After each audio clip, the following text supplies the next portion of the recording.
Decimos un senador que lleva 16 años. Pero cuando se está en campaña, todos los fines de semana estamos recorriendo.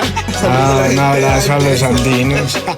Bueno, senador, antes que nada, muchísimas gracias. Yo creo que muy poca parte de la ciudadanía tiene la posibilidad en algún momento de su vida de hablar con un senador. Yo creo que eso hace parte, para mí lo más misterioso de la democracia representativa es que como que nosotros nunca podemos hablar con un senador. Entonces, muchas gracias por este espacio. Y lo primero que quisiera preguntarle es ¿por qué senador? ¿Cierto? ¿Por qué entre tu argot de tu vida decidiste de todos los puestos públicos y todas las profesiones estar en el Senado de la República? ¿Usted cree en el destino? En el destino. Un poquito.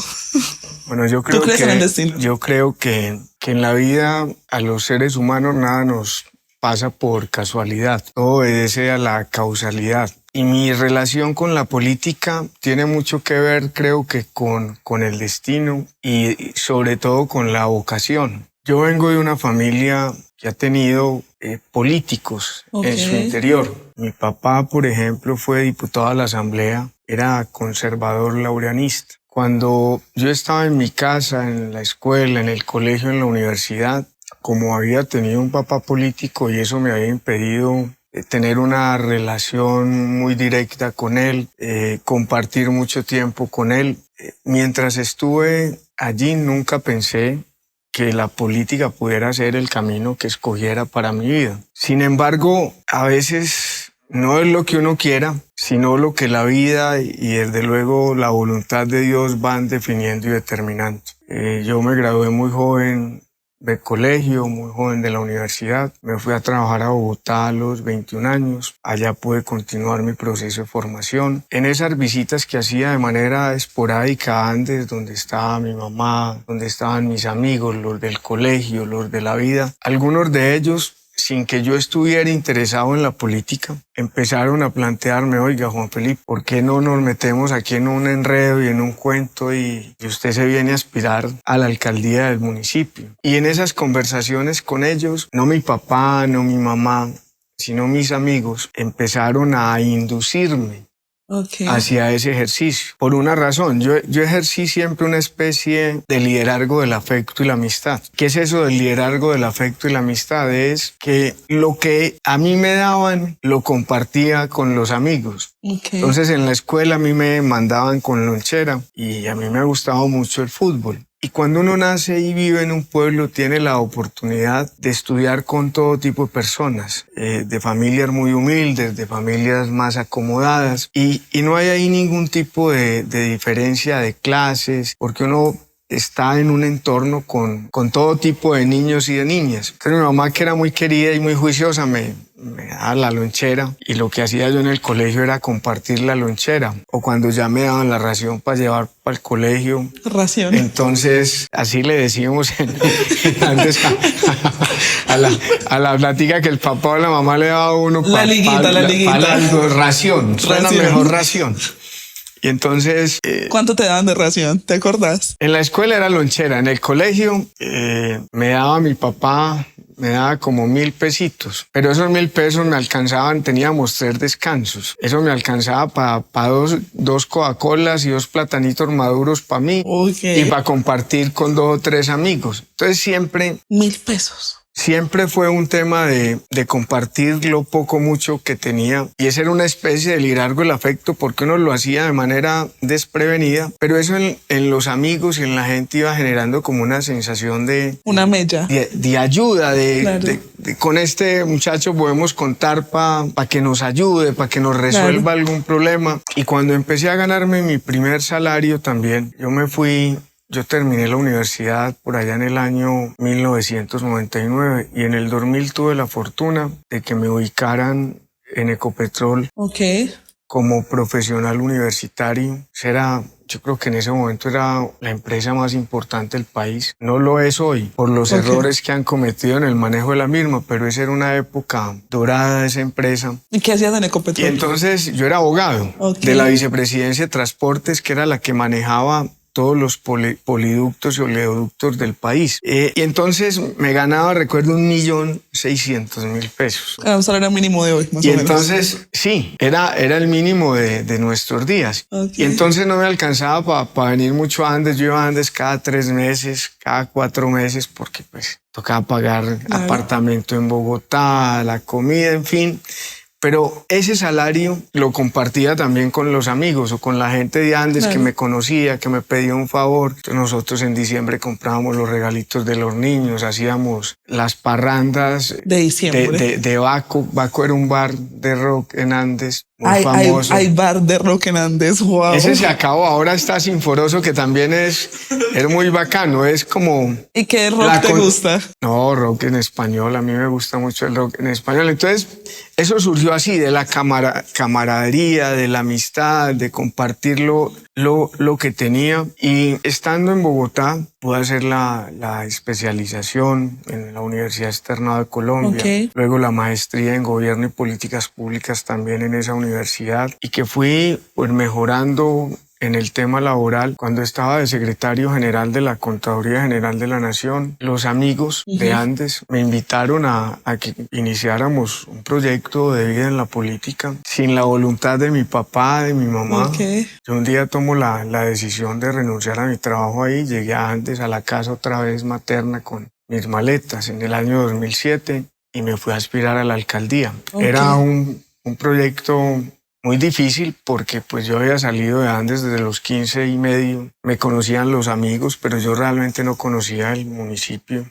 Andes es un pueblo muy grande con una extensión de tierra gigantesca, con 7 centros poblados, más de 70 veredas. Y yo conocía los corregimientos y conocía algunas veredas, pero pues no tenía una relación directa profunda con el territorio, con la gente y con la política. Y el resultado fue una derrota, desde luego, no podíamos esperar otra cosa. ¿Cuántos años tenías cuando te lanzaste? Tenía 27. Okay. Me ilusioné mucho porque llegué a pensar que podía ganar. Y además fue una escuela muy bonita porque ahí fue que conocí a Andes, visité las veredas, entendí cómo vivía la gente en el sector rural, en los barrios periféricos del municipio. Y hice desde esa época hasta hoy muy buenos amigos que aún conservo, la mayoría. Esa derrota para mí significó una especie de dolor profundo, no vuelvo a aspirar a nada. Claro. Y resulta que ese ejercicio en Andes terminó al final del día siendo el hecho que marcó mi vida de ese momento hasta hoy. Desde el 2008,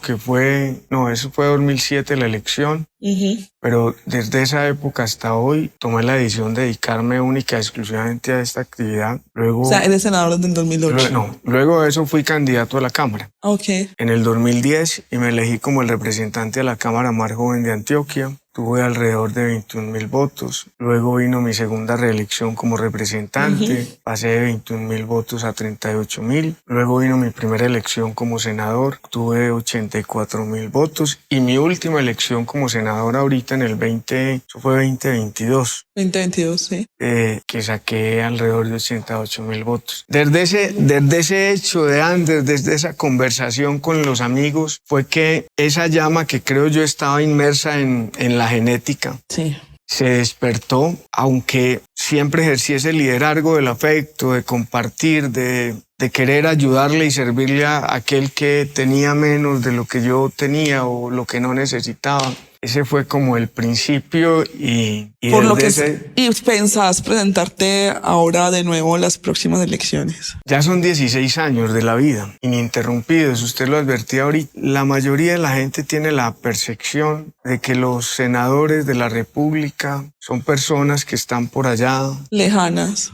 Muy encumbradas, muy lejanas, que llegan a esos cargos y entonces automáticamente se montan a un pedestal que los hace superiores al resto de la gente. Y nada más alejado de la realidad que eso. Los políticos somos seres humanos comunes y corrientes. Enfrentamos los mismos problemas, también nos da depresión, también nos enfermamos, también discutimos con la familia, tenemos dificultades como las Comunes, tiene cualquier cristiano. todo el mundo. Sí. Lo que pasa es que sí ejercemos un oficio que implica unas responsabilidades adicionales y superiores, y esas responsabilidades, por la magnitud de los compromisos que implican, lo van alejando a uno de las cosas que a uno lo hacen feliz. La gente cree que ser congresista es un salario y sí, que entonces son 50 millones de pesos, y que esos 50 millones de pesos le llegan a uno pulpitos al escritorio a la cuenta de cada mes. Y sobre eso se han generado muchos mitos. Y digo mitos porque los políticos, para ganar votos, lo que hacemos es maltratar la profesión del político y señalar a los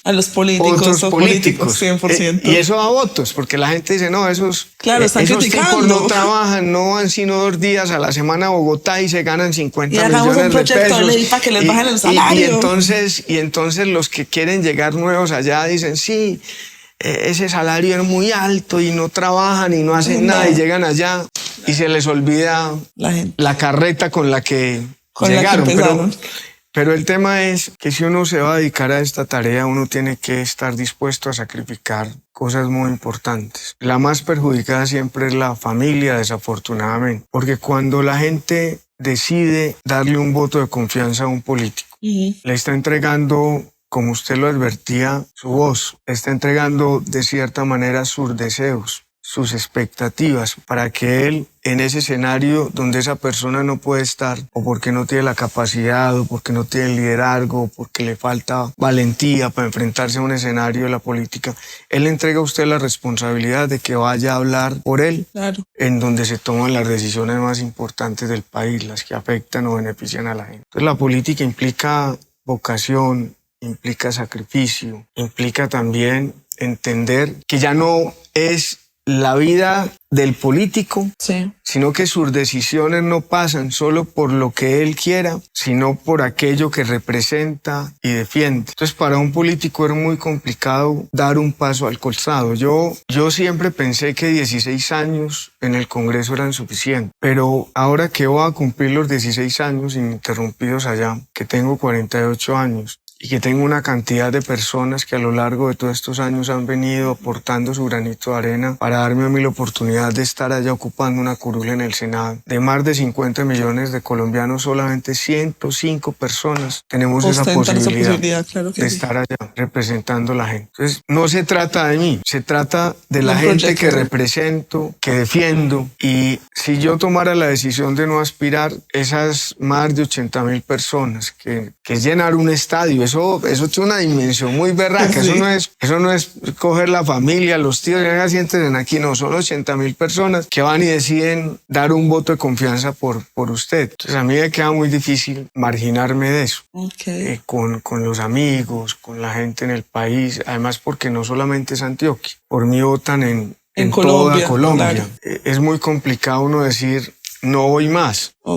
Aunque yo tengo un objetivo, yo no me veo perpetuado como otros compañeros míos que llevan 35, otros 30 años allá atornillados a una curul. A mí me faltan, para jubilarme, tengo 48, tendría que estar 16 años más en el Congreso de Colombia. Ese no es mi propósito de vida. Mi propósito de vida es seguir haciendo política. Y yo sueño, pero también sueño. Claro. Sueño. ¿Cuándo puedes dormir? Sueño, pues si Dios y la gente me dan la posibilidad de regresar, que este próximo periodo sea mi último periodo como congresista. Y aspiro tener la posibilidad de irme 1 o 2 años a estudiar afuera. Mi sueño realmente en política, al que me he preparado todo este tiempo, es ser gobernador de Antioquia. Eso es lo que quiero realmente hacer yo. Pero para eso no basta el deseo, no basta la experiencia de todos estos años en el ejercicio de la política. El país, los liderazgos de Colombia se han atomizado y son liderazgos que no proponen de manera desafortunada, que se han quedado en una discusión que a mi juicio cada vez va pasando más de moda. Y es una discusión muy desgastante, que poco entiende lo que la gente está sintiendo y necesitando en la calle. Los dirigentes nos hemos dedicado a confrontar de manera ideológica y nos ha faltado sentido común y nos ha faltado sensatez para entender que las ideologías no pueden estar por encima de las necesidades y las realidades de la gente. Y hemos dejado de entender que para gobernar se necesita consenso, se necesita concesiones, se necesita cesiones en determinados temas. Y lo que yo quisiera hacer, poco para salirme de esa realidad que hoy vivimos en el país y que nos impide de cierta manera mejorar las condiciones de vida de la gente, es ir a conocer otras realidades de otros países del mundo, ver cómo ellos que han enfrentado problemas similares a los que nosotros enfrentamos como sociedad, ellos han podido, sin cambiar de ideología, sin ser incoherente y dejar de tener sus propias creencias y convicciones, cómo ellos han logrado superar esas disputas políticas de confrontación frontal, ideológica, y si han logrado poner de acuerdo en determinados temas y en determinadas soluciones para resolver los problemas. Le pongo un ejemplo. Hace poquito el gobierno de Taiwán invitó a 4 senadores de la República. Uno de esos fui yo, a conocer. País que queda muy lejos. Yo no había viajado en mi vida nunca tan lejos y no había comido tan raro. Okay. Y no había estado tan descuadrado con el sueño, pero hace algunos años, a mí me gusta mucho leer sobre economía. Soy abogado, pero me gusta mucho la hacienda pública. Y entonces leyendo a Paul Krugman, que es un gran economista, es de tendencia de izquierda. Yo no soy de esa tendencia, yo soy de centro derecha. Él explicaba en uno de sus escritos el milagro asiático y se refería a los países asiáticos cómo en 60 años habían logrado pasar de ser unas economías muy pobres a convertirse en una de las economías más importantes del mundo. Entonces yo siempre había visto desde aquí, leyéndolo en los libros, veía con fascinación, si se puede utilizar esa expresión, a Taiwán, y me dio la posibilidad de ir a conocerlo y me vine con una dualidad de sentimientos, sentimiento de reconocimiento, de profunda admiración por ese país, pero también con una tristeza que refrenda un poco lo que yo he venido pensando algunos años, lo que acabo de decirles. Nosotros tenemos que salir de la parroquia, los dirigentes, y tenemos que ir a ver el mundo, y tenemos que evaluar, identificar cómo otros países han resuelto los problemas que nosotros hoy no podemos resolver. Y llegué a una conclusión. En Taiwán, que es una república democrática, hay como aquí, hay oposición, hay partidos de gobierno, hay diferencias ideológicas profundas, pero tienen una ventaja sobre nosotros, y es que las convicciones no son superiores al interés general. Cuando se trata de intereses país, esos intereses son superiores a la creencia suya de izquierda o a la mía de derecha o a la de Juan de centro. Mía de izquierda. No, pero esa, no. Un poquito.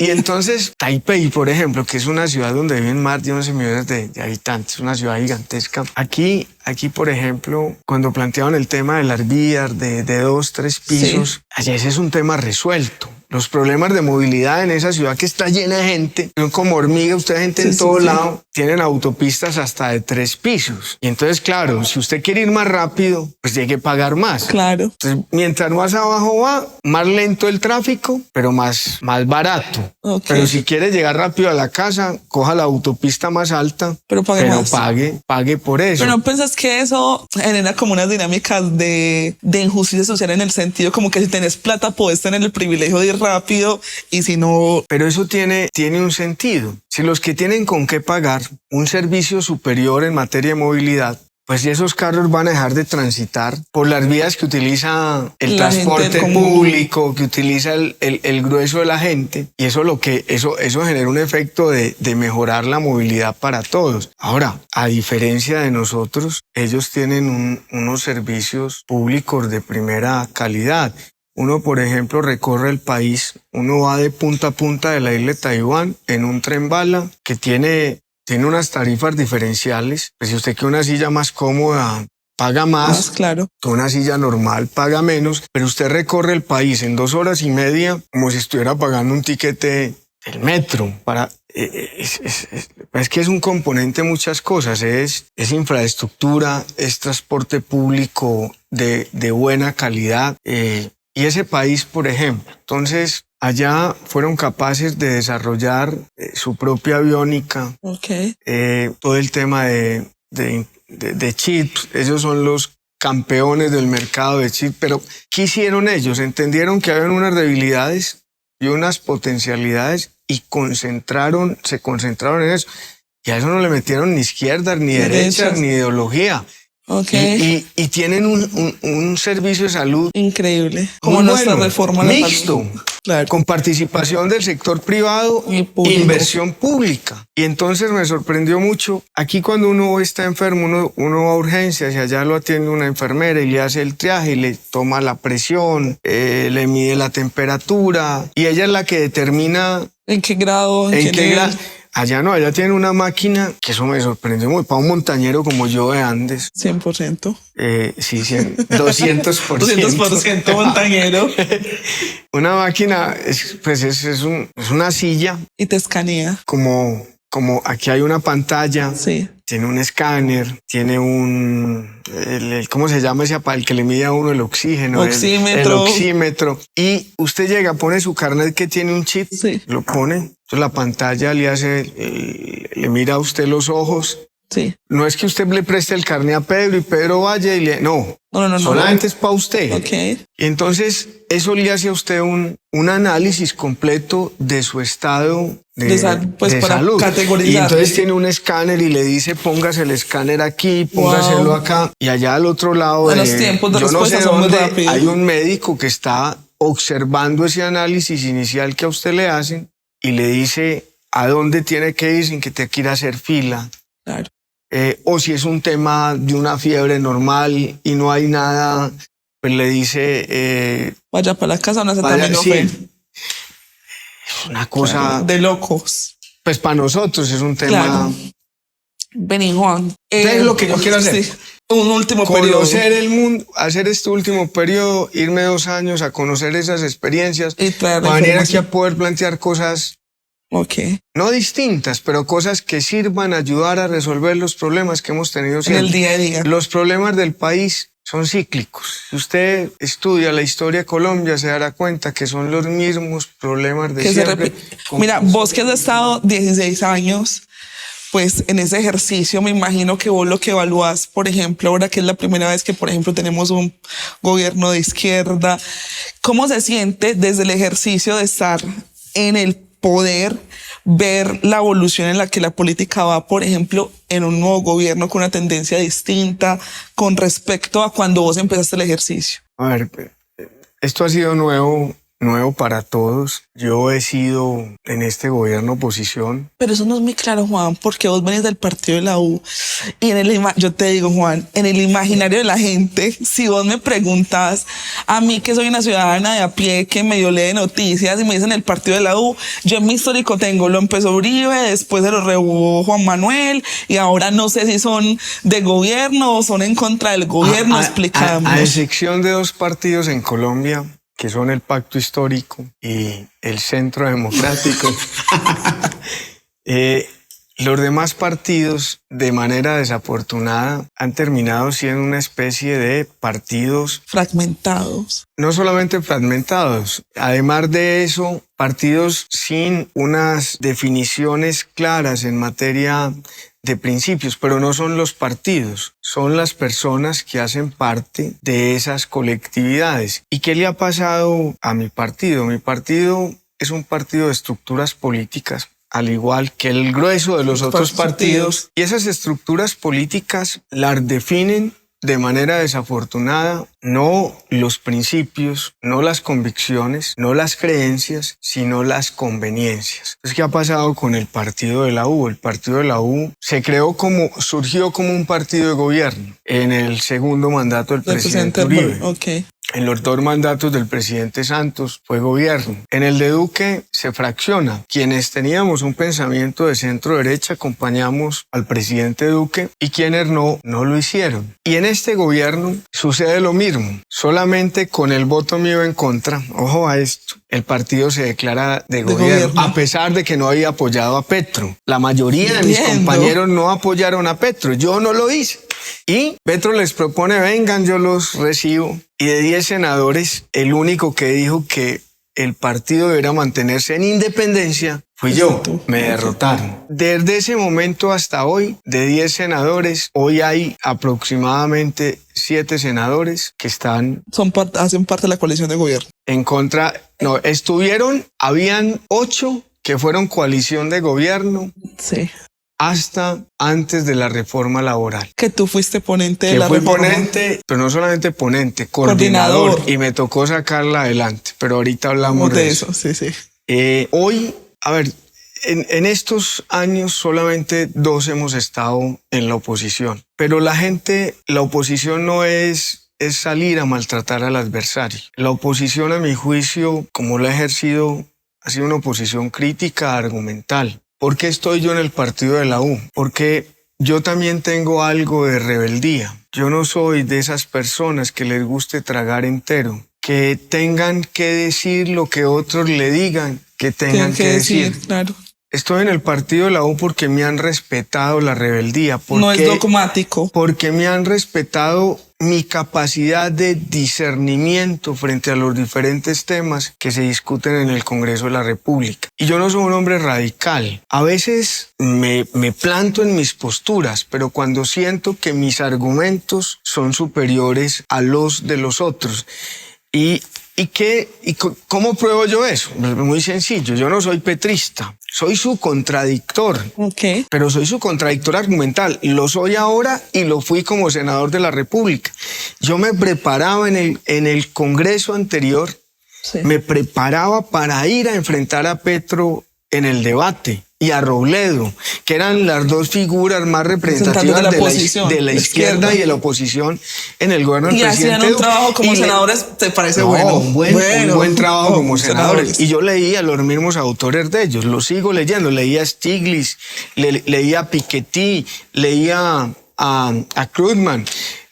Los autores económicos que yo los leí, los interiorizaba. Claro. Para darles el debate argumental, porque generalmente los políticos acomodamos las tesis a nuestra conveniencia. Claro. Y una vez tuve una anécdota con Petro en pleno debate, que además lo que dijo Stiglitz, lo que repetí yo poniendo palabras de Stiglitz en mi discurso. Claro. Es lo que le está sucediendo a Petro. Una vez dije yo que era mucho más fácil hacer oposición. Sí, que hacer gobierno. Que ser gobierno. Sí.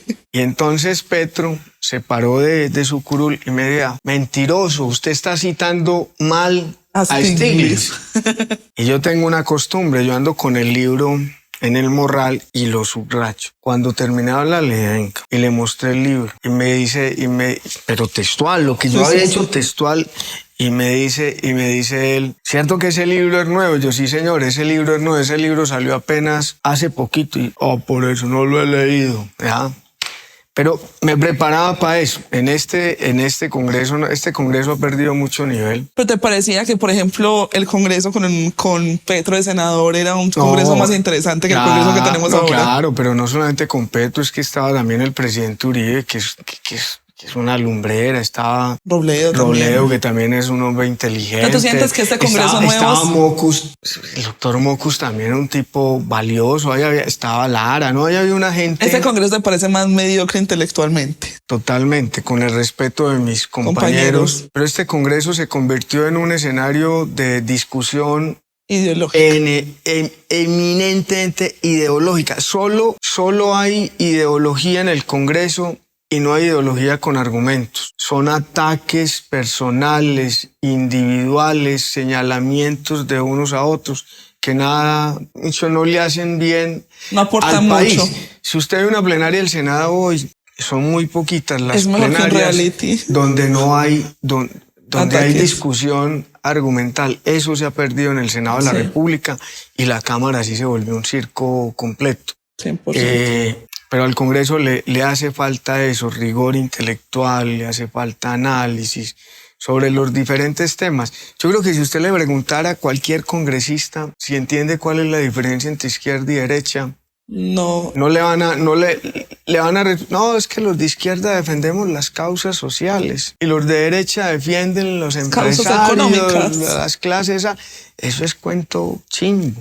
Esas no son las tesis de izquierda ni derecha. Aquí las malentendemos porque no las estudiamos, porque no las conocemos. ¿Cuántos de esos senadores y congresistas de izquierda han leído a Gramsci, por ejemplo? ¿O han leído a Marx? ¿O han leído a Lenin? Muy poquitos. De seguro.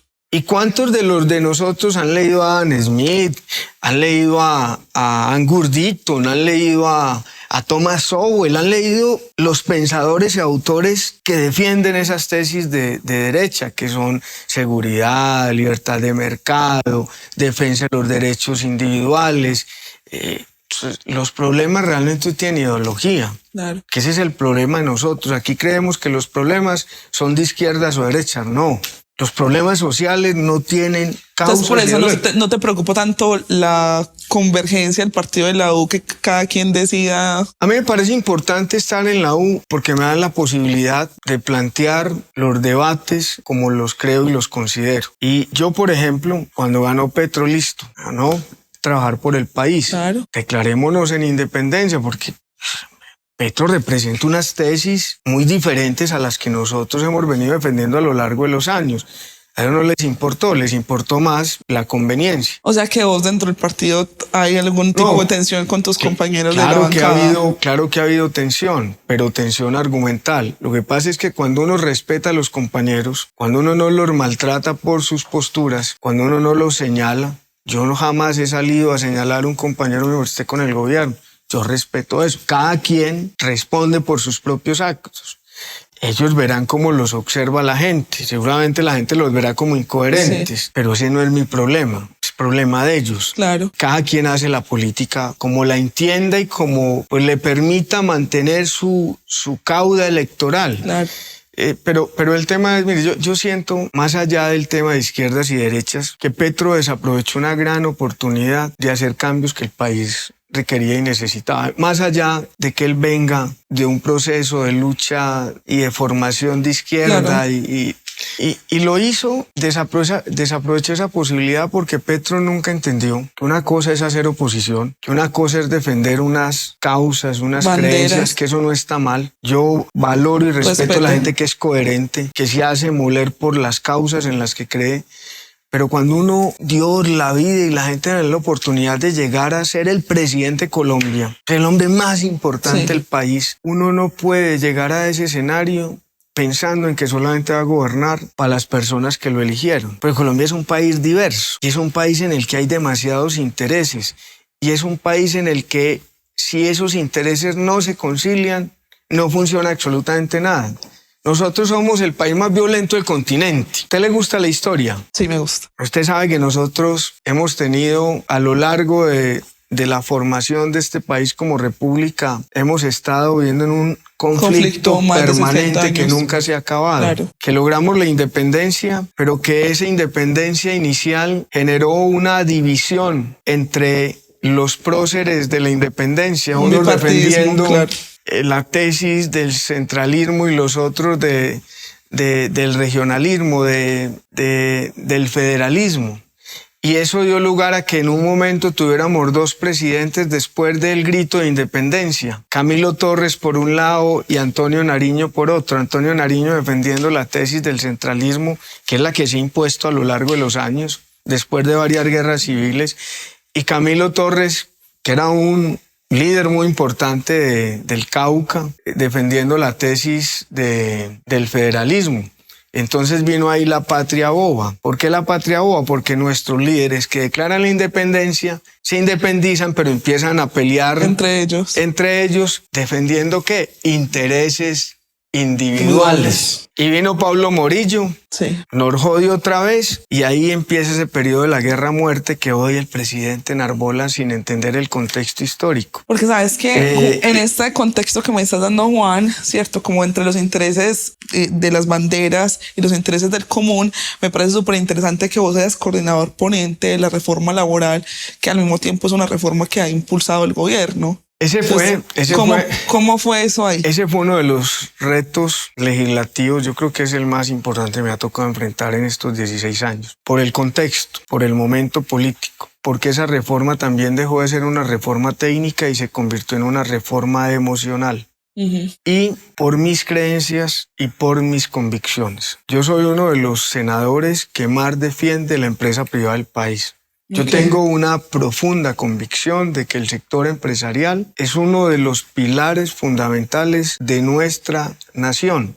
Y lo he defendido siempre, incluso a costa de muchas críticas de varios sectores, porque confunden defender la libertad de empresa, confunden eso con ser una especie de senador que auspicie privilegios a los empresarios. Hay una diferencia muy grande entre eso. Pero para entender el contexto, yo desde el principio, en mi postura, porque eso no pasa por la comisión en la que yo estoy, que es la cuarta, que es la de presupuesto, asuntos económicos. A mí me preguntaron por la reforma laboral. ¿Usted qué piensa de la reforma laboral? Cuando estaba tramitando, es una reforma laboral que no resuelve el problema laboral de Colombia. El mercado laboral de Colombia tiene un problema. Sí. ¿Cuál es? La informalidad. De 23 millones de trabajos que hay en el país, 13 millones son informales. ¿Y quiénes son los informales? Los trabajadores que no reciben un salario completo, que no reciben las prestaciones sociales y que trabajan pero no tienen los mismos beneficios que tiene un trabajador formal. Claro. Entonces esta reforma, en una tesis que a mí me parece equivocada, solamente estaba direccionada a mejorar las condiciones de los trabajadores formales, es decir, de los que ya tienen trabajo formal y de los sindicatos. Entonces yo dije, no, está bien mejorar las condiciones laborales de los trabajadores formales, tenemos una deuda con ellos, pero esta reforma tiene también otro componente y es cómo vamos a formalizar. Permitir que se formalice más empleo. Y eso de los sindicatos es una locura. ¿Cómo así que un sindicato tiene derecho a conocer la información financiera, no solamente de la empresa, sino también de los socios de la empresa? Entonces yo, presidente del sindicato, puedo exigirle a la empresa que me diga, mi jefe, cuánta plata tiene, si tiene apartamentos en Cartagena, si tiene apartamentos en Medellín, si tiene una finca en Jardín. No, eso ha salido de todo contexto. Sí. Pero eso lo decía la reforma. Entonces la Comisión Séptima, yo no voy a descalificar a mis compañeros de la Comisión Séptima, toman la decisión de hundir la reforma en un momento de mucha tensión política. Y claro, le entregan una bandera política formidable, fenomenal al presidente Petro. ¿Cuál bandera? Que el Congreso, que tenía la obligación de debatir, discutir la reforma, no aprobarle lo que el gobierno quería, sino hacer una reforma, discutirla y mejorarla, renuncia a su potestad legal y constitucional de discutirla. Entonces Petro, con sus asesores de manera muy hábil, van y le dicen a la gente, el Senado de Colombia no quiere que ustedes les devuelvan los derechos, el 100% de dominicales y festivos, que se los quitó otro presidente de derecho. Que sí. Sí, pero por un momento. Esto es un tema de coyunturas y de momentos. Este es un momento completamente diferente al de esa época. Hoy el país está en unas condiciones completamente distintas. Y entonces eso empieza a generar en la calle un sentimiento de animadversión contra el Congreso de la República. Y a favor de la reforma. Y a favor de la reivindicación de derechos laborales de los trabajadores. Y empieza a generar una especie de sentimiento de solidaridad, no contra el gobierno, no a favor del gobierno, sino a favor de los derechos. De los derechos laborales de la gente. Y Petro, de manera inteligente, radica una consulta popular para que el Senado de la República entregara su potestad constitucional y legal y para que fuera la gente la que decidiera, hiciera la tarea para la que nos eligen a nosotros. Eso hubiera sido como renunciar. Pues a mí me contratan y yo renuncio a hacer lo que tengo que hacer. Entonces era un momento muy complejo. La decisión que había que tomar era o avalar la apelación de la reforma y seguirla discutiendo o aprobar la consulta. Algunos senadores, las mayorías del Senado son precarias. Sí. Hay senadores que un día están aquí donde estamos nosotros en la oposición, pero al otro día por cualquier razón están con el gobierno. Cualquiera en el corredor cambiando eso. Entonces allá no hay una mayoría, claro, unas veces nosotros que estamos en la oposición tenemos la mayoría. Que esa es la sensación. Pues yo te digo, porque yo militaba, ya no sé muy bien en qué espectro estoy, pero yo militaba con el pacto histórico, y la sensación que para los militantes o exmilitantes del pacto tenemos es que hay una posición muy robusta y fuerte que siempre está contra los proyectos de gobierno, como las reformas. Pero no es que nos opongamos por oponernos. Mire que la reforma laboral no la sacó el gobierno, la sacó el Senado de la República. Sí. Los que la votaron positiva y los que la votaron negativa. Okay. Pero entonces, como eso va esos cambiando. Contrastes, sí. Algunos senadores que le votan al gobierno en algunos temas nos dicen a nosotros, oiga señores, nos toca votar negativa a la consulta, para poder discutirla. Pero hay que discutir la reforma, claro. Entonces hay que votar la apelación positiva. Y hubo un acuerdo del Senado de Colombia, de todos los sectores, bueno, no de la izquierda, pero sí de los sectores que no somos de izquierda. Vamos a discutir la reforma, pero le negamos la consulta. Y eso hicimos. Ok. Al presidente se le ocurre enviarla para la Comisión Cuarta de Presupuesto. ¿Qué es tu comisión? Que es mi comisión. Y a la presidenta Angélica, que nos conocemos, ya llevamos varios años. Angélica Lozano. Okay. Que es de tendencia muy parecida. No sé. Cambia mucho. Se le ocurre colocarte de coordinador ponente. Ponerme a mí de coordinador ponente, claro. En la comisión hay gente cercana al gobierno, entonces... ¿Pero no crees que si Angélica fuera pro gobierno no te hubiera puesto de coordinador ponente? Puede haber sido una jugada política, pues. Es posible, pero yo creo que fue mucho más inteligente que eso. Porque entregarle la responsabilidad a una persona que no es gobierno, que está en contra del gobierno, pero que actúa siempre con sensatez, era también una jugada inteligente, en el sentido de que vamos a poner una persona de esta línea a que sirva también como punto de equilibrio, por decirlo de alguna manera. Yo no conocía derecho laboral, tenía unas ideas de la universidad, pero te tocó estudiar un montón. Pero ese no era muy fuerte. Para asumir el compromiso con responsabilidad, me clavé 3 meses a aprender estudiar la reforma, derecho laboral, a entender la reforma, y toda la Comisión Cuarta logró hacer un gran trabajo porque todos estuvimos ahí. Estuvimos casi 4 semanas en Bogotá, todos los días, procurando llegar a consensos y acuerdos. Lo hicimos. La reforma que aprobó en primer debate la Comisión Cuarta de Presupuesto era una reforma que, si bien no resolvía el problema de la formalización, sí equilibraba las cargas entre trabajadores y empresarios.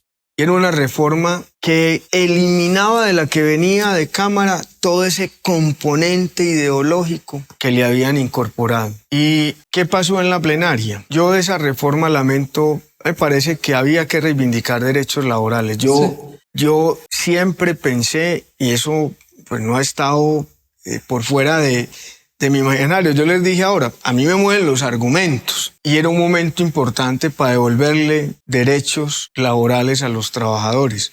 Ahora había que hacer excepciones, las planteamos, las habíamos acordado, pero 3 o 4 compañeros de esos que en la Comisión Cuarta habían apoyado lo que habíamos planteado, el gobierno los volteó. No me pregunte cómo, un ministerio les dieron, pero... allá ellos, problema de ellos. Yo siento que al final, frente a lo que venía, entendiendo el momento político del país, con la exacerbación de los ánimos en la calle, el Congreso tenía que sacar una reforma y la sacó. ¿Quedaste contento? ¿Te parece un buen grado de consenso? Logramos un buen grado de consenso, pero al final lo que me desanimó mucho fue que compañeros con los que habíamos acordado cosas, las habíamos votado en primer debate, en la plenaria terminaron volteándose. Y por ejemplo, le hicieron un daño grave en 2 temas que es muy triste: las micro y pequeñas empresas y el contrato de aprendizaje. Las micro y pequeñas empresas son el 93% del tejido empresarial de Colombia. Colombia tiene solo alrededor de 6.500 grandes empresas. Y el 93% son empresas de hasta 9 personas y hasta menos de 40 personas. El grueso de la informalidad está ahí. Esas empresas tienen más de 13 millones de personas trabajando, pero solamente 2 millones de personas son empleadas formales. El resto son informales. ¿Qué habíamos acordado nosotros? Que en el tema de las horas de las horas nocturnas, de la jornada nocturna, a esas empresas no les empezara a aplicar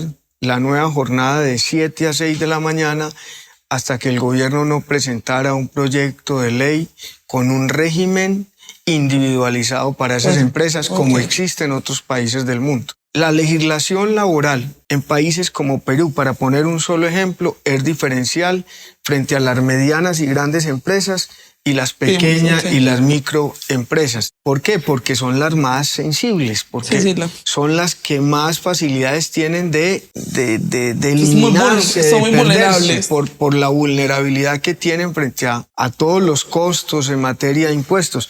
Y el gobierno había dicho que iba a hacerlo, que iba a tener una legislación diferencial. Eso nos lo tumbaron allá a última hora en la plenaria. Claro. Y nos lo ganaron por 3 o 4 votos. Y 3 o 4 votos de personas de la Comisión que habían estado en ese con nosotros grueso. en ese propósito. Y el segundo, el contrato de aprendizaje. Lo convirtieron en contrato laboral. Hoy es más costoso tener un muchacho del SENA en la empresa que pagar un profesional. que pagar la sanción. Ok. Porque la ley obliga a los empresarios a contratar jóvenes del SENA como aprendices, pues ahora con contrato laboral.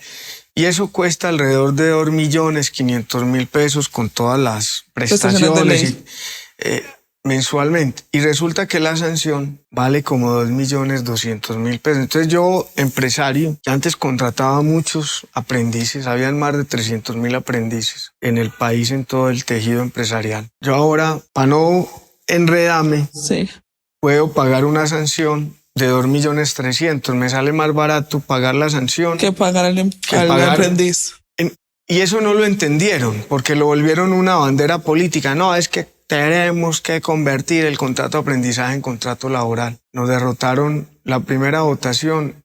Estábamos 49-48. Se volteó el otro coordinador, se volteó una de las vicepresidentas y hubo un momento en el que íbamos ganando y el presidente se fue al baño y ella quedó. Y hasta que el gobierno no logró voltear eso, no cerró el registro. Esa fue una gran decepción. Y entendí también una cosa, que en política no hay palabra y no hay honor. Allá lo que hay es intereses. Pero con mi trabajo yo me siento responsable y siento que hice lo que tenía que hacer. Bueno, Juan, muchísimas gracias por acompañarnos. Qué bacano esta conversación muy profunda sobre temas que yo sé que quizás mucha de la ciudadanía no sabe, y qué bacano que te podamos volver a tener en el futuro hablando de temas que yo sé que al grueso de la sociedad pues no comprendemos. Muchísimas gracias. Bueno, gracias por la invitación. Pues muy contento de poderle contar a la gente un poquito de mi pensamiento, de mis acciones, haciéndolo de una forma distendida, amena, sin